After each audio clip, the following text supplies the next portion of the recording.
Hi guys, I'm getting ready to start chapter 7 of Because of Winn-Dixie. Let's see what happens next. Back when Florida was wild, when it consisted of nothing but palmetto trees and mosquitoes so big they could fly away with you, Miss Franny Blockton started in, and I was just a little girl, no bigger than you. My father, Herman W. Block, told me that I could have anything I wanted for my birthday. Anything at all. Miss Franny looked around the library. She leaned in close to me. I don't want to appear prideful, she said, but my daddy was a very rich man. A very rich man. She nodded. Sorry, guys. And leaned back and said, and I was a little girl who loved to read. So I told him, I said, Daddy, I would most certainly love to have a library for my birthday. A small little library would be wonderful. You asked for a whole library? A small one, Miss Franny nodded. I wanted a little house full of nothing but books, and I wanted to share them too. And I got my wish. My father built me this house, the very one we are sitting in now. And at a very young age, I became a librarian. Yes, ma'am. Well, what about the bear? I said. Did I mention that Florida was wild in those days? Miss Franny Block said. Uh-huh, you did. It was wild.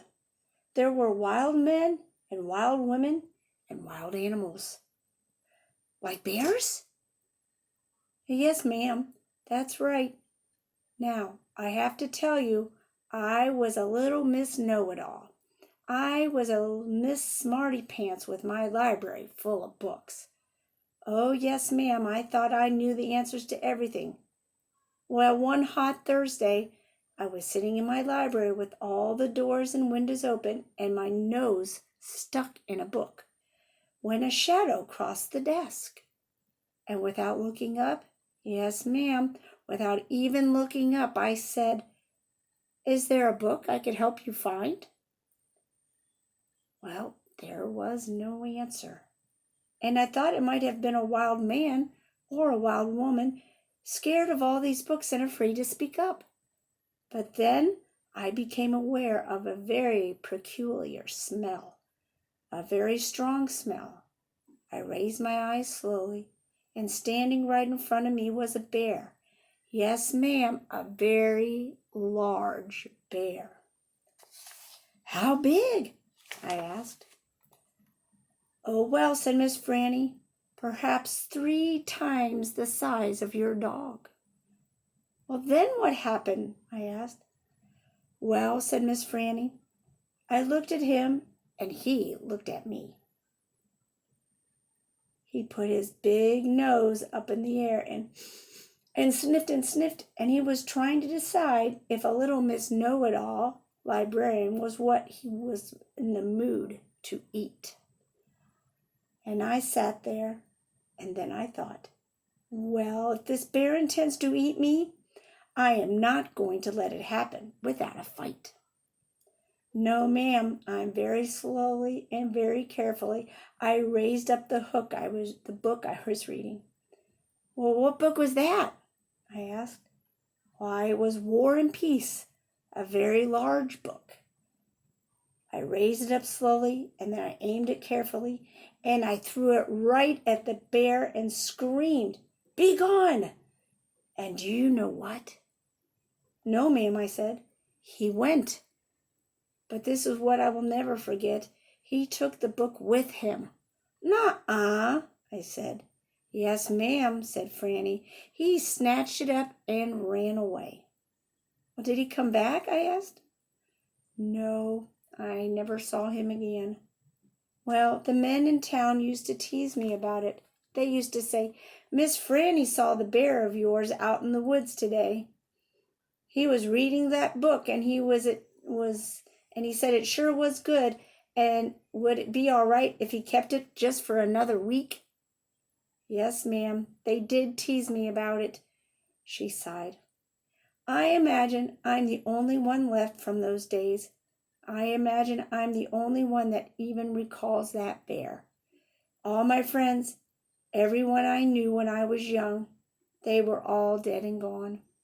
She sighed again, and she looked sad and old and wrinkled. It was the same way I felt sometimes being friendless in a new town and not having a mamma to comfort me. I sighed too. When Dixie raised his head off his paws and looked back and forth between me and Miss Franny, he sat up, then showed Miss Franny his teeth. "Well, now, look at that," she said. "That dog is smiling at me." "It's a talent of his," I told her. "It's a fine talent," Miss Franny said. "A very fine talent." And she smiled back at Winn-Dixie. "We could be friends," I said to Miss Franny. "I mean, you and me and Winn-Dixie, we could all be friends." Miss Franny smiled even bigger. "Why, that would be grand," she said. "Just grand." And right at that minute, right when the three of us had decided to be friends, who should come marching in to the Herman W. Block Memorial Library but an old pinch-faced Amanda Wilkinson. She walked right up to Miss Franny's desk and said, I finished Johnny Tremain, and I enjoyed it very much. I would like something even more difficult to read now because I am an advanced reader." "Yes, dear, I know," said Miss Franny, and she got up out of the chair. Amanda pretended that like I wasn't even there. She stared right past me. "Are dogs allowed in the library?" she asked Miss Franny as they walked away. "Certain ones," said Miss Franny. "A select few." And then she turned around and winked at me, and I smiled back. I had just made my first friend in Naomi, and nobody was going to mess that up for me, not even old pinch-faced Amanda Wilkinson.